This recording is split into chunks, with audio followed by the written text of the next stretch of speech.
Hello everyone, welcome to my exam bee. मेरा नाम है अश्विनी पुंडीर और मैं स्वागत करता हूं आपका हमारे इस बैंक बी यूट्यूब चैनल पर। और हमने यहां पर एक आपके लोगों के लिए एक सीरीज़ चलाई है जिसमें आपके अभी जो इंश्योरेंस के एग्ज़ाम अभी जो चल रहे हैं और जो भी आपके आगे आपके में एग्ज़ाम्स हैं बैंकिंग में, इंश्योरेंस में, उसके रिगार्डिंग कंप्यूटर अवेयरनेस जो है बहुत इंपॉर्टेंट रोल प्ले करता है।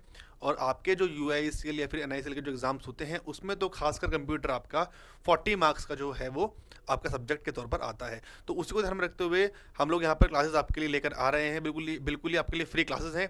3 क्लासेस ऑलरेडी यहाँ पर हो चुकी हैं। ये यहाँ पर हमारी जो है ये 4th क्लास है। तो आज हम डिस्कस करेंगे कंप्यूटर के कुछ इंपॉर्टेंट क्वेश्चंस। हम लोग यहाँ पर रोज सुबह 9 बजे और रात को 9 बजे आपके लिए वीडियोस लेकर आते हैं जिसमें आपको हम बिल्कुल फ्री कंटेंट यहाँ पर आपको प्रोवाइड कर रहे हैं। Quants, reasoning, English, static, GK, banking awareness और कंप्यूटर अवेयरनेस सभी आपको यहाँ पर चीज़ें मिल रही हैं। सुबह 9 बजे आपकी डिटेल्ड वीडियोस, कॉन्सेप्ट वीडियोस आपको यहाँ पर मिलती हैं और रात को यहाँ पर आपको जो है वो MCQs कराए जाते हैं। बाकी या फर्दर जानकारी के लिए एक बार आप प्लेलिस्ट जाकर एक बार चेक कर लीजिएगा, नीचे उसका लिंक होगा। ठीक है, तो स्टार्ट करते हैं इस सीरीज को, इन क्वेश्चंस को। मैं यहाँ पर आपको 500 से ज़्यादा जो है क्वेश्चंस वो कराने वाला हूँ ओवरऑल, और ये आपके सभी एग्जाम्स में इंपॉर्टेंट रहने वाले हैं। तो फटाफट इन क्वेश्चंस को हम क्या करते हैं, डिस्कस करना स्टार्ट करते हैं। यहाँ आपसे बोला गया है shortcut for displaying the full page as they are printed. इसमें से कौन सी शॉर्टकट की हम यूज करते हैं? Full page as they are printed. ठीक है, ये आपसे यहाँ पर जो है वो बोला गया है। तो क्या होता है? Control F1, control F2, shift F1 या फिर शिफ्ट F2, ये आपसे पूछा गया। तो आपका जो कंट्रोल F2 जो होता है वो आपके शॉर्टकट की यहाँ पर यूज करते हैं। Next, which of the following is not a term pertaining to email. इसमें से कौन सी टर्म जो है वो ईमेल के पर्टेनिंग जो है वो यहाँ पर वो आपकी नहीं है, ये आपसे यहाँ पर जो है वो पूछा गया है। ठीक, चलिए। तो पावर पॉइंट है, इनबॉक्स या सेंडर रिसीवर है। आप जानते हैं इनबॉक्स या सेंडर रिसीवर है, ये सभी आपका ईमेल का पार्ट है। आपका जो पावर पॉइंट है ना, ये वाला पार्ट जो है आपका, ये वाला जो आपका पार्ट है ये आपका इसमें नहीं होता। ठीक, चलिए आगे अगर बात करें हम, तो dash is a set of rules. इसमें आपसे पूछा है कि कौन सा सेट ऑफ रूल्स होता है। तो resource locator, domain, hypertext, protocol जो होते हैं हमारे, वो हमारे सेट ऑफ रूल्स होते हैं। हमारे कोई भी काम करने के लिए कंप्यूटर में या कहीं भी हमें प्रोटोकॉल्स के अकॉर्डिंग जो है वो चलना पड़ता है। ठीक, नेक्स्ट यहाँ पर ये है जो आपका UICL AO का जो एग्जाम की डेट्स हैं वो आपकी जो आउट हो चुकी हैं। तो इसके रिगार्डिंग हम लोगों ने क्या किया, एक जर्नलिस्ट के लिए जो आपकी पोस्ट है उसके लिए क्रैश कोर्स हमने यहाँ पर आपके लॉन्च किया है। 15 डेज का आपका ये कोर्स जो है रहने वाला है। इसकी इंट्रो क्लास जो है वो 31 जनवरी को यहाँ पर आपको मिल जाएगी शाम को 7 बजे। उसका जो लिंक है नीचे आपको यहाँ पर मिल जाएगा। इसमें देखिए आपको लाइव क्लासेस मिलेंगी, QRE की, कंप्यूटर की, GA की, आपको स्टैटिक, CA सब कुछ यहाँ पर पढ़ाया जाएगा। 15 मॉक टेस्ट आपको मिलेंगे, रिकॉर्ड आपको यहाँ पर वीडियोस मिलेंगी, PDF फॉर्मेट में स्टडी नोट्स मिलेंगे, चैप्टर टेस्ट हैं, सेक्शन टेस्ट हैं, एंड टू एंड आपको यहाँ पर जो गाइडलाइंस मिलेगी। और इसमें आपको व्हाट्सएप ग्रुप भी जो है वो मिलने वाला है। तो इसके लिए आप फटाफट जाके एनरोल कर सकते हैं हमारी वेबसाइट पर, या फिर इस कोर्स का लिंक जो नीचे गिवन होगा वहां जाके आप इसको एक बार चेक कर सकते हैं। नेक्स्ट क्वेश्चन है, which of the following is erased by exposing it to UV light. इसमें से कौन सा इरेज हो सकता है अगर हम उसको UV लाइट के लिए एक्सपोज करें? तो क्या होता है वो? रोम, पी रोम, EP रोम या फिर DP रोम। वो होता है आपका EP ROM, electrical erasable programmable read only memory, इसकी जो है वो फुल फॉर्म होती है। तो यहाँ से क्वेश्चन आपको ऐसे बन सकता है कि EP रोम में आप कौन सी लाइट्स आप यूज करते हैं, क्या आप टेक्निक यूज करते हैं? तो यहाँ पर आप अल्ट्रा वायलेट लाइट्स जो इसमें आप यूज करते हैं। ये क्वेश्चन को आप ध्यान रखिएगा एग्जाम में। SMTP, FTP, DNS are the application protocols of the dash layer. ये कौन सी लेयर की यहाँ पर आपसे प्रोटोकॉल्स होती हैं? ये आपकी होती हैं भाई एप्लीकेशन लेयर की, आपके यहाँ से प्रोटोकॉल होती हैं। टोटल हमारे पास OSI मॉडल में हमारे पास टोटल 7 लेयर होती हैं। ठीक है, टोटल 7 लेयर होती हैं। 7 में से एप्लीकेशन जो है वो सारे एक वाले काम जो है वो करती है। Next, which of the following key is used in the operating system to display और हाइड द स्टार्ट मेन्यू। कौन सी शॉर्टकट की हम डिस्प्ले और हाइड करने के लिए स्टार्ट मेन्यू में यूज करते हैं? विंडो लोगो ब्रेक, विंडो लोगो D, विंडो लोगो M। ठीक है, तो आंसर क्या है? विंडो लोगो वाली जो है उससे आप स्टार्ट और ऑपरेटिंग सिस्टम को डिस्प्ले फिर उसको हम हाइड जो है कर सकते हैं। Dash is the collection of web pages and dash is the first web page that we see when we open website. जब भी हम वेबसाइट ओपन करते हैं तो कलेक्शन ऑफ वेब पेज और फर्स्ट पेज जो होता है आपका, पहली बात वो जो होता है आपका होम पेज होता है। ठीक है, उसको आप यहाँ पर ध्यान रखेंगे। और कलेक्शन ऑफ वेब पेजेस हम किसको बोलते हैं? हम वेबसाइट को बोलते हैं। ठीक है, तो website is the collection of web pages, और आपका जो होम पेज है वो आपका फर्स्ट पेज होता है। आंसर आपका हो जाएगा यहाँ पर सेकंड वाला ये। Next, which of the following shortcut keys combination use to delete the selected items permanently. अगर आपको परमानेंटली अगर कुछ डिलीट करना है तो आप कौन सी शॉर्टकट की यूज करते हैं? परमानेंटली के लिए आप यूज करते हैं भाई शिफ्ट प्लस डिलीट। ठीक है, क्या करते हैं? शिफ्ट प्लस डिलीट आप परमानेंटली डिलीट करने के लिए यूज करते हैं। नेक्स्ट, विच की एग्जांपल ऑफ टॉगल की, इसमें से कौन सी जो है वो टॉगल की का आपके यहाँ पर एग्जांपल है? ऑल्ट है, शिफ्ट है, कंट्रोल है, या फिर आपकी कैप्स लॉक है?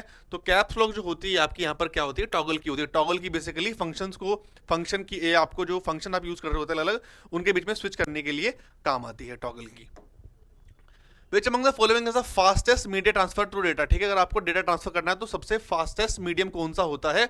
वो होता है आपकी फाइबर ऑप्टिक्स। इसको आप याद रखना, सबसे फास्टेस्ट मीडियम जो होता है आपका वो फाइबर ऑप्टिक होता है। Next, by default your document print in which mode. आपसे पूछा गया है कि बाय डिफॉल्ट आपका जो डॉक्यूमेंट्स हैं वो किस आपके जो अलग अलग जो मोड होते हैं, एक लैंडस्केप मोड है, एक पोर्ट्रेट मोड है, तो किस मोड में जाता है? वो जाता है आपका भी पोर्ट्रेट मोड में। ठीक है, मतलब इस वाले मोड में। ठीक है, और लैंडस्केप आपका ये वाला मोड होता है। If a new device is attached to a computer such as printer or scanner, its dash must be installed before the device can be used. अगर आपने एक नई डिवाइस कंप्यूटर में अटैच की है तो उससे पहले आपको क्या करना होता है? उससे पहले आपको उसका बफर, ड्राइवर, पेजर या सर्वर, आपको उसका भाई ड्राइवर जो है वो सबसे पहले आपको उसमें क्या करना पड़ता है? इंस्टॉल करना पड़ता है। Next, which of the following data structure is a linear type. इसमें से कौन सा डेटा स्ट्रक्चर जो है वो लीनियर टाइप है? ट्री है, बाइनरी है, क्यू है, या फिर ग्राफ है? तो ट्री, बाइनरी, क्यू या फिर ग्राफ, कौन सा होगा यहाँ पर? क्यू जो होता है ना, क्यू जो आपकी चलती है कुछ ऐसे लाइन से चलती है, बाइनरी आपका ऐसे मूव करता रहेगा, ट्री जो होता है। ठीक है, और ग्राफ तो आपका खैर पता नहीं कैसे चलेगा। तो यहाँ पर क्यू जो है आपका कौन सा है? ये आपका लीनियर टाइप डेटा होता है, इसको आप यहाँ पर ध्यान रखिएगा। The last layer in OSI model, last layer कौन सी होती है? पहली आपकी फिजिकल होती है, लास्ट आपकी जो होती है वो एप्लीकेशन होती है। यह बात ध्यान रखिए, पहली है, ये आपकी सातवीं है। तो लास्ट लेयर कौन सी होती है? आपकी एप्लीकेशन होती है, इसको आप यहाँ पर ध्यान रखिएगा। Next, which type of converted documents can be published on the web. किस तरह के डॉक्यूमेंट्स आप वेब पर पब्लिश कर सकते हैं? Doc file, HTTP, machine language, HTML, जो आपकी हाइपर टेक्स्ट मार्कअप लैंग्वेज जो होती है। ठीक है, वो वाले उसके वो जो डॉक्यूमेंट्स होते हैं उनको आप क्या कर सकते हैं? वेब पर पब्लिश इजीली आप कर सकते हैं। इसका आप यहाँ पर ध्यान रखिएगा। ठीक, the term dash refers to any computer component that is required to perform work. ये आपसे पूछा गया है। कर्नल है, बूटस्ट्रैप है, रिसोर्स कोड है, तो कौन सी होती है यहाँ पर? इसमें से आपके जो रिसोर्स है, ठीक है, रिसोर्स आपको यहाँ पर जो कोई भी रिक्वायर्ड काम है उसको करने के लिए हेल्प करता है यहाँ पे। Which of the following is the device that is constructed with the series of sensors that detects hand and finger motion. ठीक है, मतलब कौन सा ऐसा है जो आपके हाथ फिंगर वाले मोशन को जो आपको डिटेक्ट करता है? तो कौन सा होता है भाई? वो होता है आपका डेटा ग्लोव। ठीक है, डेटा ग्लोव जो होता है वो आपके हैंड और आपके फिंगर्स के जो चीज़ें हैं उनको डिटेक्ट यहाँ पर आपसे करता है।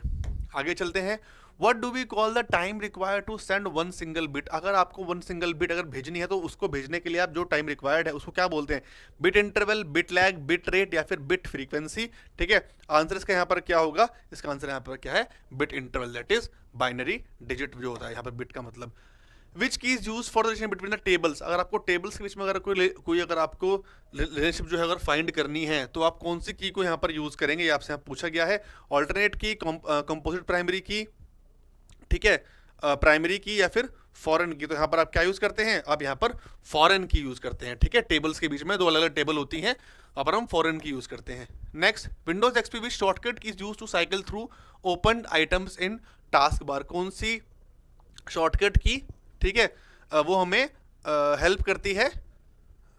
एक्सपी, ठीक है, ठीक है, आपके टास्क बार में जो भी आपके जो चीजें ओपन है उनको आपको चेक करना है, देखना है, तो क्या करते हैं? Control tab, all tab, control escape, फिर ऑल्ट एस्केप, उसमें हम क्या करते हैं? आपका जो है ऑल्ट टैब। ठीक है, ये आपका ऑल्ट टैब, उसमें हम आपके यूज करते हैं। Next, name a computer on a network that request file from another computer. आपके कंप्यूटर है, ठीक है, ये यहाँ से कहीं से फाइल दूसरी फाइल को रिक्वेस्ट कर रहा है, तो उसको यहाँ पर हम जो है वो क्या बोलते हैं? क्लाइंट बोलते हैं, होस्ट बोलते हैं, राउटर बोलते हैं, वेब सर्वर बोलते हैं। इसको हम यहाँ पर क्या बोलते हैं? क्लाइंट बोलते हैं इसको। ठीक है, इसको हम यहाँ पर क्लाइंट बोलते हैं। Next, which of the following is not an internet protocol. Hyper text transfer protocol, file transfer protocol, internet protocol, STP जैसा कुछ यहाँ पर होता नहीं है, तो एसटीपी यहाँ पर कोई भी इंटरनेट प्रोटोकॉल आपका नहीं है। नेक्स्ट है आपका expand AOL, arranged outer line, America overline, audio overline या फिर अमेरिका ऑनलाइन। क्या यहाँ पर इसकी फुल फॉर्म होती है? इसकी फुल फॉर्म होती है भाई ऑडियो ओवरलैन। ठीक, ये आप यहाँ पर ध्यान रखिएगा। Next, what was the first ARPANET message? पहला एर्पानेट मैसेज कौन सा था? अब बात करें हम एर्पानेट की, तो एर्पानेट हमारा फर्स्ट इंटरनेट जो था, हमारा नेटवर्क जो था हमारा, वो एर्पानेट था। और इसमें पहला मैसेज जो है वो क्या भेजा गया था? Lo, hello world, Mary had a little lamp, cyber space the final frontier. तो जो लो जो है LO, ये यहाँ पर पहला मैसेज जो जिसमें जो है वो भेजा गया था। Next, dot bat extension refers usually to what kind of file? Dot bat जो है वो किस तरह की फाइल को यहाँ पर जो रेफर करता है? Compress archive file, system file, audio file, backup file, इसमें से करता है भाई किसको? सिस्टम फाइल को। ठीक, सिस्टम फाइल को क्या करेगा यहाँ पर? ये आर्चिव करेगा। Computers calculate numbers in what mode? Computer किस मोड में नंबर को कैलकुलेट करते हैं? डेसिमल में, ऑक्टल में, बाइनरी में, नन ऑफ द अबव में? भाई कंप्यूटर जो है ना आपका, वो बाइनरी में काम करता है, 0 और 1 में हमेशा काम करता है। यही आपकी कौन सी होती है? मशीन लैंग्वेज जो होती है। ठीक, तो कंप्यूटर हमेशा किस में काम करेगा? बाइनरी वाले पार्ट में हमेशा काम करता है। ठीक, a computer virus that actively attacks an antivirus program और programs in effort to prevent detection. एक ऐसा वायरस भी होता है जो सीधा एंटीवायरस पे अटैक करता है ताकि उसको डिटेक्ट ना किया जा सके। क्या बोलते हैं उसको? वॉर्म बोलते हैं, रेट्रो वायरस बोलते हैं, ट्रोजन बोलते हैं, घोस्ट वायरस बोलते हैं। उसको बोलते हैं पर भैया हम रेट्रो वायरस। क्या करेगा? ये एंटीवायरस पर ही अटैक कर देगा ताकि वो मेरे को डिटेक्ट ना कर पाए खुद को। ठीक, next, a program that neither replicates or copies itself but does damage or compromises the security of the computer, which computer virus it is? ऐसा वायरस है जो भी क्या खुद को रेप्लिकेट नहीं करेगा, ना वो कॉपी करेगा, लेकिन वो सिक्योरिटी कंप्यूटर की तब भी क्या है? वो ब्रीच करता है। तो क्या होता है? वो जोक प्रोग्राम है, वॉर्म है, ट्रोजन है या फिर हॉरेक्स है? तो क्या होता है? वो ट्रोजन होता है इसमें से। ठीक है, ध्यान रखिए आप। Next, the word bandwidth is also use to mean, bandwidth का मतलब होता क्या है? Width of the data cable, number of the computers on a particular network, amount of data transferred या फिर नन ऑफ दीज। क्या होता है ये? ठीक है, ये आपका होता है अमाउंट ऑफ डेटा ट्रांसफर। कितना डेटा एक बार में ट्रांसफर हो सकता है, ये जो आपकी बैंडविड्थ है, इसमें कितना डेटा आप एक बार में इंसर्ट करके उसको आप आगे भेज सकते हो, वो आपकी क्या होती है? बैंडविड्थ होती है। और ये है हमारा आज का last question. Flops stand for floating point operation पर सेकंड, फाइल प्रोसेसिंग ऑपरेशन पर सेकंड, फ्लोटिंग प्रोसेसिंग ऑपरेशन पर सेकंड या फिर फाइल लोडिंग ऑपरेशन पर सेकंड। ये होता है आपका फ्लोटिंग पॉइंट ऑपरेशन पर सेकंड। तो ये थे आज के हमारे यहाँ पर 3 क्वेश्चन। जितना यहाँ से पॉसिबल था मैंने आपको चीज़ यहाँ पर समझाने की कोशिश करी, मैंने आपको इनकी वर्किंग समझाने की कोशिश करी। तो ऐसे ही हमारी सीरीज जो है चलती रहेगी। रात को हम यहाँ पर MCQs लेकर आएंगे और दिन में जो है हम आपके लिए यहाँ पर कॉन्सेप्ट, जो इंपॉर्टेंट कॉन्सेप्ट्स हैं, चाहे वो कंप्यूटर रैम के हों, मेमोरी के हों, रोम के हों, प्रिंटर्स के हों, वो भी हम यहाँ पर आपको पढ़ाने की कोशिश करेंगे। बट हाँ, एग्जाम पॉइंट ऑफ व्यू से अगर आपने ये सारी वीडियोज़ अगर देख ली हैं, अगर आप इनको देखते हैं एग्जाम तक, तो आपके बहुत हेल्पफुल रहने वाली हैं। आपका UICL का एग्जाम भी है, उसके लिए वीडियोज़ बहुत हेल्पफुल रहेंगी। तब तक आपके 7-8 वीडियोज़ तब तक आपकी आ चुकी होंगी। 100-150 क्वेश्चन मैं आपको यहाँ पर करा चुका हूँगा। ठीक, तो आप, अब रही बात UICL की, तो उसके लिए मैंने आपको बता दिया, उसका लिंक नीचे होगा, आप जाकर उसको एक बार चेक कर लीजिएगा। वो क्रैश कोर्स है, आप जाकर उसको, क्योंकि 15 दिन बचे हैं, 15 दिन में आप जितनी मेहनत कर लेंगे, उसमें सिंगल एग्जाम है, आप अपनी चीज़ों को और अच्छा जो है वो आप कर सकते हैं। तो ये मुझे आपको यहाँ से बताना था, और ये पूरे क्वेश्चंस थे, इनको हम यहाँ पर कर चुके हैं। मिलते हैं अगली वीडियो में, तब तक आप लोग अपना ध्यान रखिए, अच्छे से पढ़ाई कीजिए, और ये MCQs आप अपने रोज़ पढ़ते रहिए, थोड़ा बहुत इनको रोज़ रिवाइज करते रहिए, ताकि एग्जाम में आपको हेल्प मिले। तो thank you so much and have a good night. Thank you.